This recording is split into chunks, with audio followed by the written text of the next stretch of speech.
Hello, I'm Bill Gates, Chairman of Microsoft.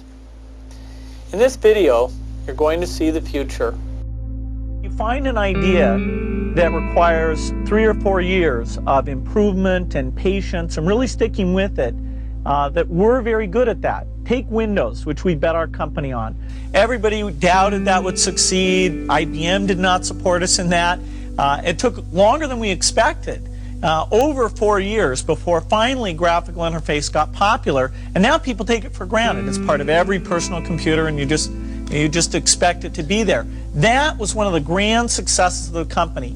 In the same way, we're betting on the internet, that our tools there will be popular, and that a few of these content plays that we've decided to get involved in, that the scale and the users will make those into great businesses. My calendar gets very full with those, and then at night, after the kids have gone to bed, I'm on email a great deal. I get messages during the day. That's my chance to give long responses.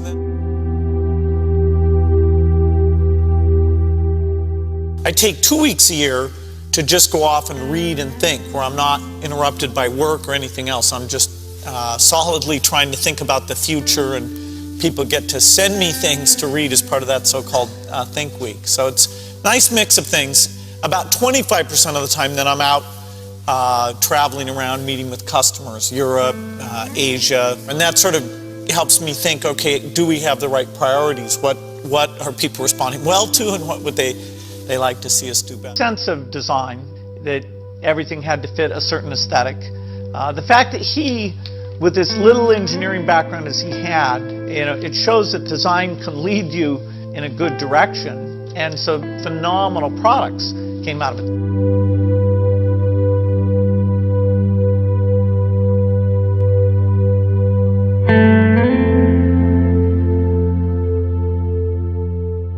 You can't just keep doing the same old thing you were doing before. You have to take your skills and attack the new frontiers.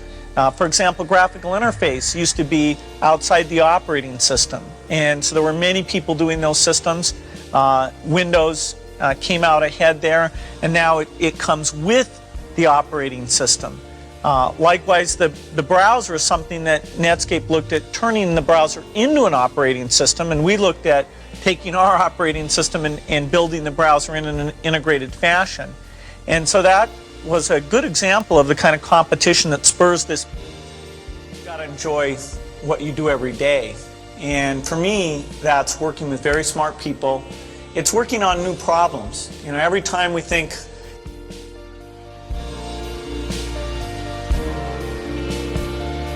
every day, knowing in the business of technology, you have to think about, what are you missing? What is the research or customer feedback that you should be paying more attention to? And how do you keep that pace of innovation very, very high? How do you make sure you're hiring the very best people? And that kind of focus has helped drive us forward through all the milestones the company has had. Certainly the internet is a great example of that. We had to tear up our plans and step back and say, well, how do we really embrace all that's good about the internet and recognize some of the shortcomings and make sure we're leading the way? Well, Microsoft was the first software company where we wrote software for personal computers, and we believed that we could hire the best engineers. There was an unbelievable amount of software to be written, and we could do it well, and we could do it on a global basis. When I started Microsoft, I didn't think of it as all that risky. I was so excited about what we were doing. It's true I could have gone bankrupt, but I had a set of skills that were highly employable.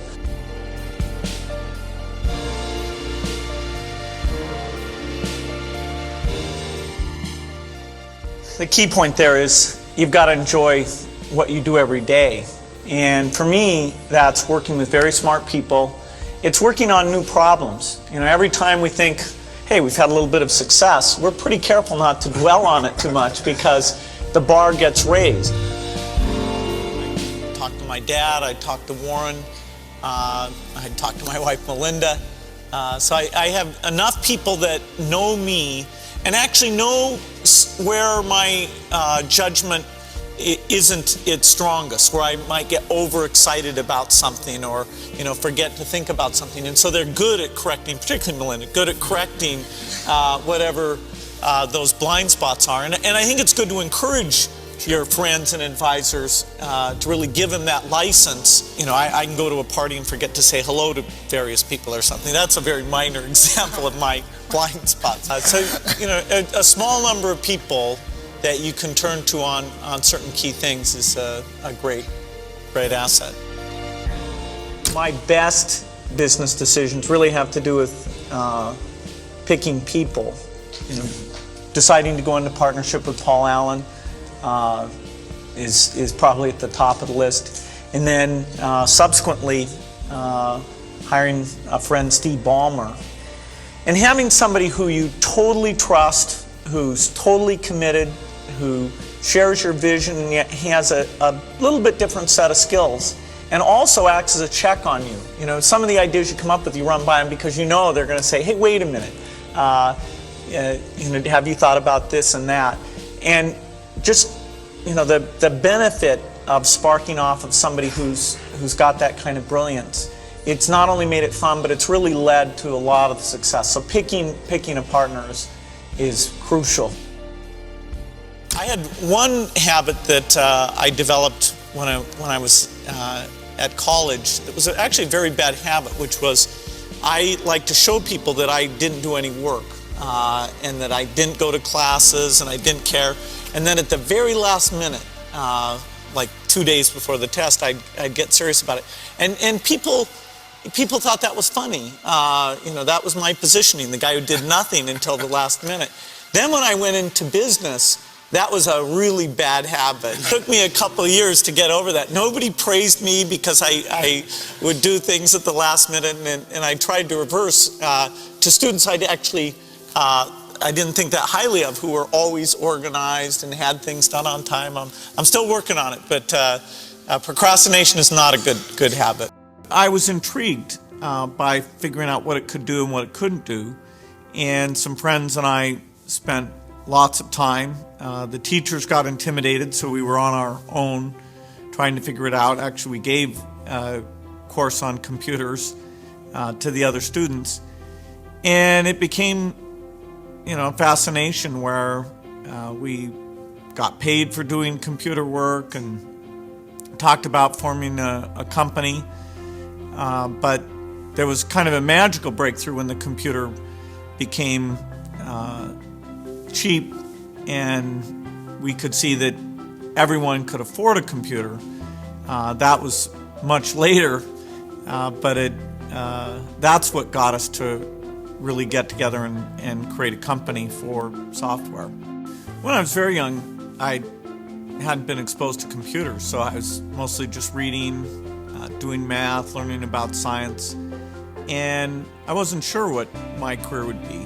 I knew I loved learning about things. I was an avid reader, but it was when I was 12 years old that I first got to use a computer, actually a very limited machine by today's standards. But that definitely fascinated me when I was first exposed. Even in the early days, if you set a computer on every desk in every home, and you'd say, okay, how many homes are there in the world? How many desks are there in the world? Can I make $20 for every home, $20 for every desk? You could get these big numbers. But part of the beauty of the whole thing was we were very focused on the here and now. Should we hire one more person? If our customers didn't pay us, would we have enough cash to meet the payroll? We really were very practical about that next thing, and so involved in the deep engineering that we didn't get ahead of ourselves. We never thought, how big we'd be. I remember when one of the early lists of wealthy people came out, and one of the Intel founders was there. The guy who ran Wing Computers actually Wang was still doing well. And we thought, boy, if the software business does well, the value of Microsoft could be similar to that. But it wasn't a real focus. The everyday activity of just doing great software drew us in. And some decisions we made, like the quality of the people, the way we were very global, the vision of how we thought about software, that was very long term. But other than those things, we just came into work every day and wrote more code and hired more people. And it wasn't really until the IBM PC succeeded, and perhaps even until Windows succeeded, that there was a broad awareness that Microsoft was very unique as a software company, that these other companies had been one-product companies, hadn't hired people, couldn't do a broad set of things, didn't renew their excellence, didn't do research. So we thought we were doing something very unique, but it was easily not until 1995 or even 1997 that there was this wide recognition that we were the company that had revolutionized software.